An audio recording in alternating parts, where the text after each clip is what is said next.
ये खबर पारुल यूनिवर्सिटी द्वारा प्रस्तुत की गई है। क्या उत्तर प्रदेश समेत 5 राज्यों में अगले साल विधानसभा चुनाव तय समय पर ही होंगे? क्या देश में जनगणना की वजह से चुनाव नहीं टलेंगे? उत्तर प्रदेश, उत्तराखंड, पंजाब, गोवा और मणिपुर में विधानसभा का कार्यकाल अगले साल मार्च मई में खत्म होने जा रहा है। कई दिनों से यह कयास लगाए जा रहे थे कि फरवरी में होने वाली राष्ट्रीय जनगणना यानी सेंसस के कारण चुनाव टाले जा सकते हैं, लेकिन मुख्य चुनाव आयुक्त ने इसको लेकर स्पष्ट जानकारी अब साझा कर दी है। आज हम इस पूरे मामले को आसान भाषा में आपको समझाने वाले हैं। क्या चुनाव फरवरी से मार्च के बीच होंगे? इस दौरान जनगणना का क्या होगा? पूरी डिटेल आपको हम बताने वाले हैं, तो जुड़े रहिएगा वीडियो के अंत तक। चुनाव आयोग का बड़ा ऐलान। दोस्तों, चुनाव आयोग ने शुक्रवार को अखिल भारतीय मीडिया सम्मेलन में साफ संकेत दिए हैं। मुख्य चुनाव आयुक्त ज्ञानेश कुमार ने कहा कि विधानसभा चुनाव संवैधानिक प्रक्रिया का हिस्सा है, इन्हें तय समय पर कराना जरूरी होता है। तो वहीं जनगणना कानूनी प्रक्रिया है, इसलिए चुनाव को प्राथमिकता दी जाएगी। अगर जरूरत पड़ी तो जनगणना का कार्यक्रम बदला भी जाएगा, लेकिन चुनाव नहीं टलेंगे। इस बार 5 राज्यों में विधानसभा चुनाव होने वाले हैं।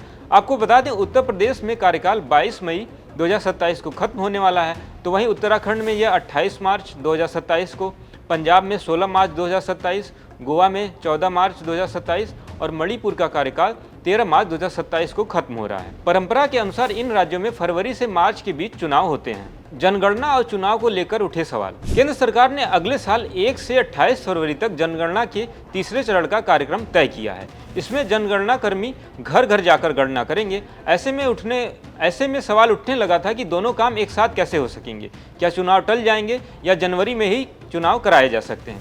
लेकिन चुनाव आयोग ने इन सारी अटकलों पर विराम लगा दी है। नई दिल्ली में India international institute of democracy and election management में आयोजित मीडिया सम्मेलन में मुख्य चुनाव आयुक्त ज्ञानेश कुमार ने कहा कि संवैधानिक दायित्व को सबसे ज्यादा महत्व दिया जाएगा। उत्तर प्रदेश सहित सभी राज्यों में विधानसभा का कार्यकाल खत्म होने से पहले चुनाव करा लिए जाएंगे। जनगणना के कार्यक्रम में बदलाव नहीं किया जा सकता, लेकिन चुनावी प्रक्रिया पर कोई इसका असर नहीं पड़ेगा।